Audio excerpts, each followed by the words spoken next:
forecast. Well, we talked about how today is one of the busiest travel days of the year. Check out what's happening in Chicago. A blizzard warning in effect there.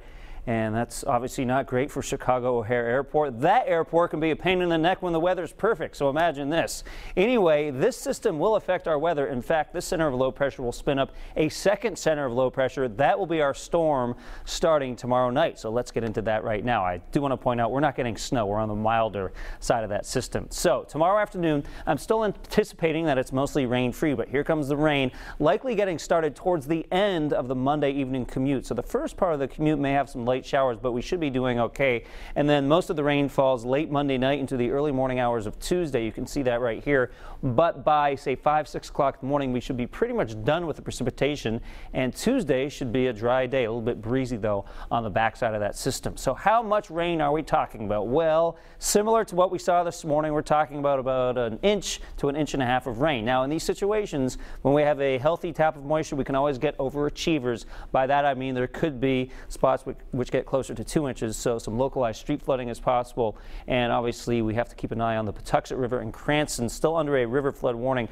Minor flooding is likely as we go into tomorrow, especially as that rain gets started. In fact, right now this goes until Wednesday. Keep in mind, after the rain stops, those river levels can continue to rise, so we'll keep an eye on this situation for you. In terms of winds, yes, we are expecting some pretty strong winds along the south coast with the system late tomorrow night into Tuesday morning. Gusts of 35 to 45 possible for places like Newport, Jamestown, Narragansett, 25 to 35 on average for Providence and inland spots.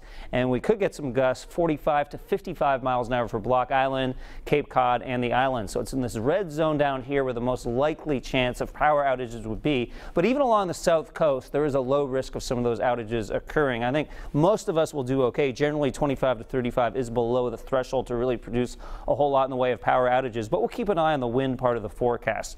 Definitely the big part of the weather story from this system will be the rain, though. All right, visibility in pretty good shape in Newport. I bring up visibility because there could be some patchy fog overnight through tomorrow morning. Right now the temperature in Providence is 42. The winds are calm, and our temperatures are running generally in the low to mid 40s. 40 Smithfield, 44 Taunton, 45 in Westerly. So there's that system I was just talking about in Chicago. You can see some energy now off the south side of the starting to get ready to turn into its own center of low pressure, and that will help generate some of those winds at the coast tomorrow night into Tuesday morning. So temperatures crawling out of the 30s very early. By noontime we're at 45. Chance of a shower or two at 4 or 5 p.m. for the first part of the commute, but the bulk of it falls later after 7 or 8 o'clock. High temperatures generally in the mid to upper 40s, 46 Hope Valley, 48 in Charlestown, 47 in Westerly. Northern Rhode Island temperatures also running in the mid 40s, 45 Scituate, 46 Johnston, 45 in Socket. I should also mention that winds during the day, not too bad, 5 to 15 miles an hour, increasing a little bit during the late afternoon. But that wind map I just showed you with the really strong winds, that doesn't happen until tomorrow night into the early morning hours of Tuesday. So it's really not a bad day to start things out tomorrow. It's just it goes downhill the deeper into the day that we go. 7-day forecast shows some drier changes on the way. Now on Wednesday we get partly sunny skies, but there could be some snow showers and snow flurries, and it will be a breezy day towards the end of the week. Low 40s with mostly sunny skies. Our next storm system looks like it could come in towards the end of next weekend, but you know my philosophy, Kate. I like to take it one storm at a time, so we'll just focus on tomorrow's event for now. And I'm focusing on the dry Tuesday as well. You can focus on that too. I encourage that. Thanks. Coming up in Sports on Eyewitness News at 10, we go back to the